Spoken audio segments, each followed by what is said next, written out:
Well, welcome back. As you know, so many of us are still trying to adjust to the time change. We're recognizing National Sleep Awareness Week this week.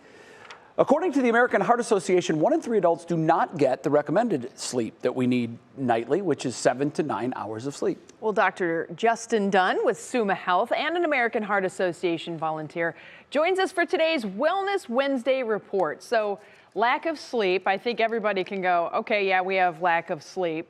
That's a bad thing. That does impact your health. It does.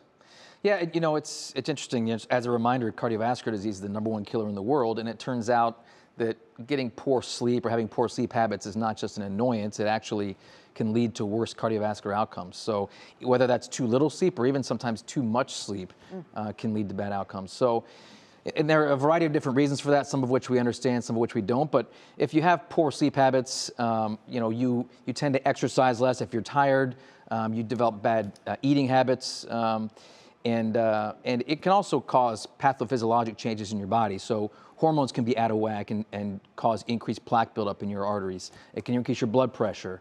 And so there are a lot of reasons why it can affect your health, but certainly it is a risk factor. Well, because it's so important then, obviously, everyone wants to know, give me a couple of easy tricks that will help. I know it seems like a general question, but what are a few things that you recommend to folks? Sure. Well, fortunately, the risk factor modifications we use to try to decrease your risk of cardiovascular disease in general work well to try to help you get good sleep at night. So things like having a good exercise routine. Which is what, like 30 minutes of elevated cardio a day? Yeah, 5 times a week, something like that. Right. 5 to 7 times a week, that's perfect. Having a reasonable diet.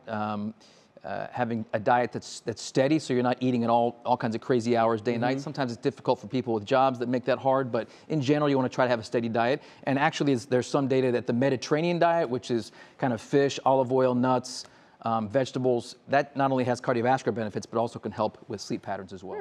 Interesting. Well, getting to sleep is one thing. Staying asleep is a whole nother ball game. Yeah. Do you have any suggestions for people who have problems staying asleep? They just keep waking up all night long. Yeah, and a lot of times that's because people are still thinking about things that they were thinking about when they did fall asleep.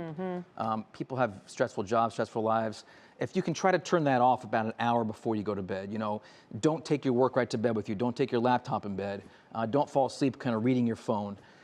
If you can have a wind down period for that last hour of the day, read a book, or and even watching TV can be bad because if you fall asleep with the TV on, that light in the room, or even just thinking about what the TV was showing can make you have difficulty staying asleep. So just kind of developing a wind down period and only doing things when you get into bed that really are things that help you fall asleep. So again, try not to bring your work in there, etc. And then sleep aids are something that I want to touch on because people do talk about them a lot.